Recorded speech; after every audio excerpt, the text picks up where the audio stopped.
Okay, well, now we're going to look at your backstroke. I'm going to slow it down frame by frame.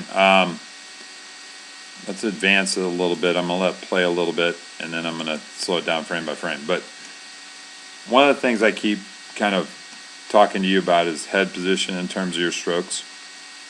And as we're looking here, you can see the angle of your head, and then where you're looking is kind of back this direction, okay? And what that does is that head position is up, and what it's doing is it's pushing your hips down. So from your head to your hips, you can see how low your hips are in the water. And for a good backstroke, or for you to be a better backstroker, we don't want this bucket position, sitting position in your backstroke. We want your eyes to be a little bit more towards the ceiling, okay? We want your head to be a little bit more here, so your hips are up here, closer to the surface of the water. Whatever stroke you're swimming, you're in your fastest position when your hips are high. So if you're swimming butterfly, if you're swimming backstroke, breaststroke, freestyle, the best swimmers that we see on a video are always going to be the swimmers who have high hips. So your head position is really going to determine the position of your hips. So if your head is up like this, you're going to be in a seated position when you're swimming backstroke. And I just went through your breaststroke, and there's a lot of drag in your breaststroke. There's a lot of drag in your backstroke. So there's a lot of opportunity for you to get a lot faster by changing your head position on both strokes, and that will give you a more streamlined position so that you can swim on top of the water instead of kind of plowing through the water. And at this position, your body is really creating a lot of drag. So if I'm drawing lines of the water coming at you, it's hitting you here in the back of the head, it's hitting you here in the back of the shoulders, okay? It's even hitting you, as you see here, in the back of the hips and towards the lower extremities of your body. So you're creating a large area for water to kind of be slowed down against your body. And everything we do in swimming is trying to minimize drag, trying to get in as streamlined a position as we can swim in. So changing your head position will change your body position, will make your backstroke a lot faster.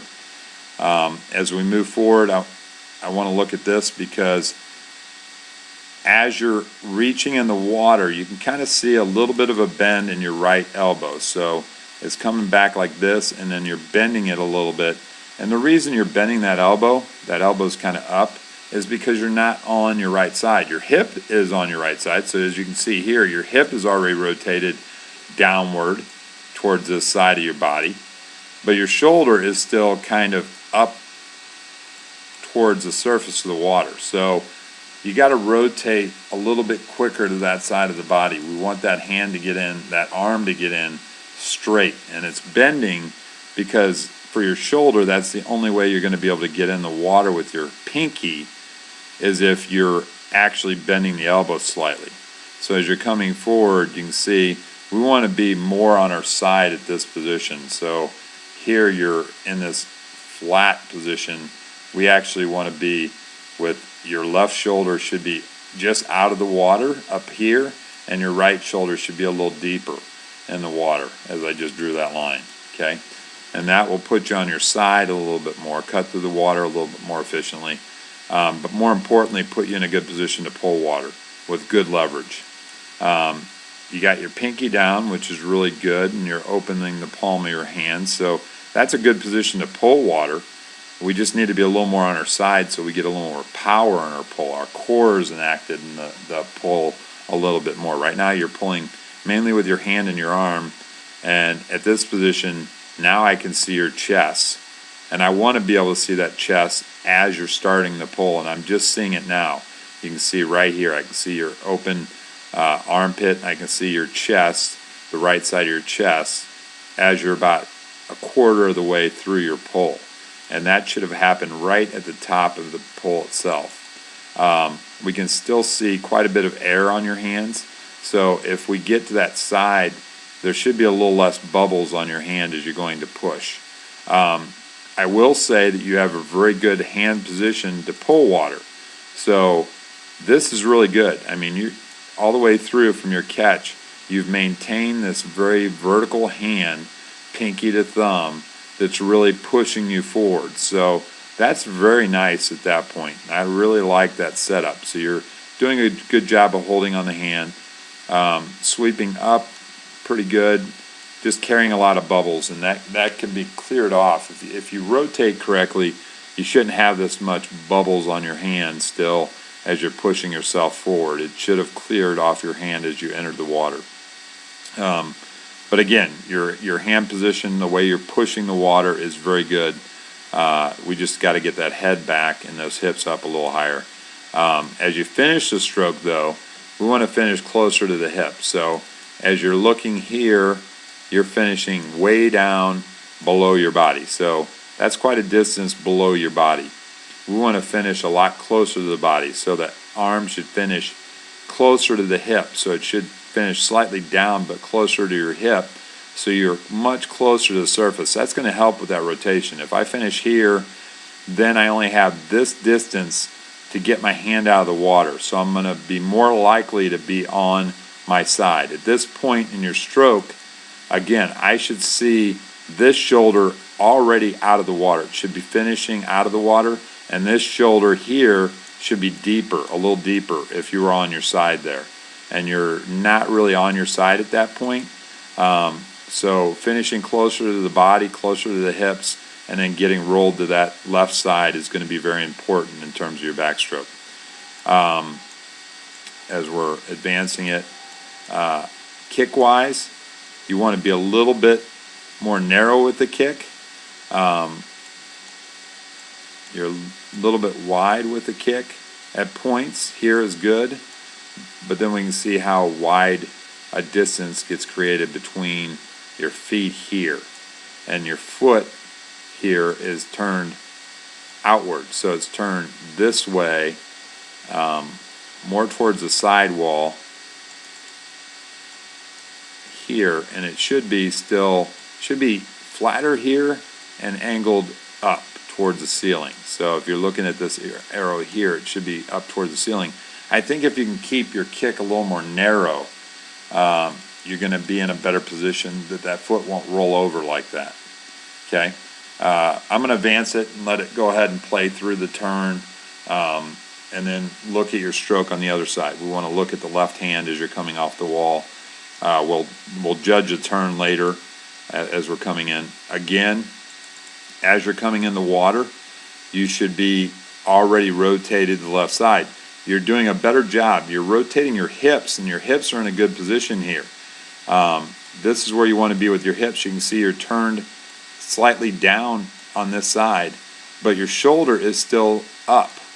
So we want that roll of the body to be the same. So the hip needs to be here, and the shoulder needs to be here. It needs to be rolled down on that line, a lot closer to that line, so you're rolled to your left side there. That's going to create less drag. It's also going to get you in a better position to deliver a more powerful pull. Again, with your foot, you can see here it's turned sideways again. It should be turned up towards the surface. So it should be angled up towards the surface here, like this arrow, and you can see it's turned out. So we'll need to kind of talk about that again. A more compact kick will help you do that and help you not kick side to side, kick up and down. We want to kick up and down. That's going to send us forward. And then as you're entering the water, again, you're entering pinky first, slight bend in the elbow to create that. And if we can just get rolled over on that side a little quicker, that's going to put you in a better position to be able to have a straighter arm as you go into the press and the pull. Again, your hand comes down pinky first, which is good. I'm just now seeing your chest, and I should have saw that right when the hand entered the water. So we're seeing it as the hand's about a good 10 to 12 inches underwater, and I should see your chest as the hand's extended out in front. And then as we advance it more, you still have a very good hand position. You're still pressing the water back toward your feet very well. Again, if we can get on that side a little bit more, it'd be better. And then on this hand, you can see this, you're way up here, almost out of the water with your hand as you're pulling. And we want to be, again, like we were with the right side, more on this line, a straighter line pushing back with the hand underneath the surface of the water, not so high as is coming through this. So we don't want to sweep up to the surface quite that much so the fingertips are getting almost out of the water. Again, the finish of the stroke, again, finishing as closer to the hip, that's good. We just don't want to finish quite that much down. We want to push the water back. And again, you get a good sense of how wide your kick is at this point, because here's your foot on the surface and then here's your other foot. So that's creating a little bit of your issues with your kick turning out, is just how wide your feet get apart. We would like to see them stay a little bit closer. You're creating a little bit of drag too as that water's coming back towards you and your foot's that deep underneath your body line. And then if we advance it forward again a little bit more, just a little late with your rotation. Head's up a little too much, hips are a little too low. Again, we can see the body line is, hips are way down here and head's up here. We want it, hips are a little lower but more on the straight line with the head. So if we can get the head and shoulders back a little bit, that's going to raise the hips up a little bit, and we're going to be more riding the water. Right now you're kind of pushing through it, so it's creating a lot of drag for you.